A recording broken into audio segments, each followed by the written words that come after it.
Šok, Ivan Marinković je aktuelni učesnik 6. sezone realitija Zadruga. Ovih dana oči javnosti su uprte u njega baš zbog toga što boravi u istoj prostoriji sa Miljanom Kulić, sa kojom ima dete sina Željka Kulića.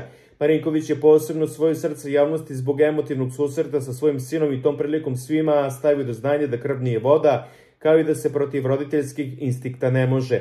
Pored svakodnevnog sukoba sa Ivanom, Marija Kulić je ponesena ovim scenama uzajamne ljubavi oca i sina, spustila gard i ponudila Ivanu da pređe da živi kod njih u Niš, kako bi sve vreme bio uz svog sina koji do sada nije znao za očinsku figuru.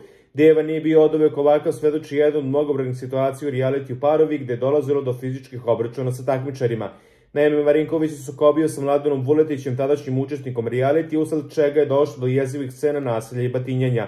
Mladen je udarao pesnicama Ivana, ubrzo mu se priključio veliki broj takmičarki koje su šutirale Marinkovića, udarale i cepale mu odeću. Nakon toga produkcija odlučila da će neko od takmičara biti diskvalifikovan iz realitija. Voditeljka Anđela Lakićević pred vrata vile pozvala je Mladena Vuletića, Ivana Marinkovića i Jovanu Novakov-Šmizlu. Postalo je jasno da će neko od ovo troje takmičara koji su sve vreme spadali među favorite za dobar plasman u finalu napustiti vilu. Jedno od ovo troje napušta vilu, ostaje bez honorara i ne može dalje da se takmiče u ovoj sezoni, predočela je voditeljka. Ivan Marinković se sve vreme smejao. Ja ne znam šta ja radim pred ovim vratima. Ne bih želeo nikome da vidim leđe, rekao Ivan. Većina takmičara je želela da Ivan Marinković napusti vilu, ali želje im se ipak nisu ispunile. Odlukom produkcije diskvalifikovan je Mladen Vuletić.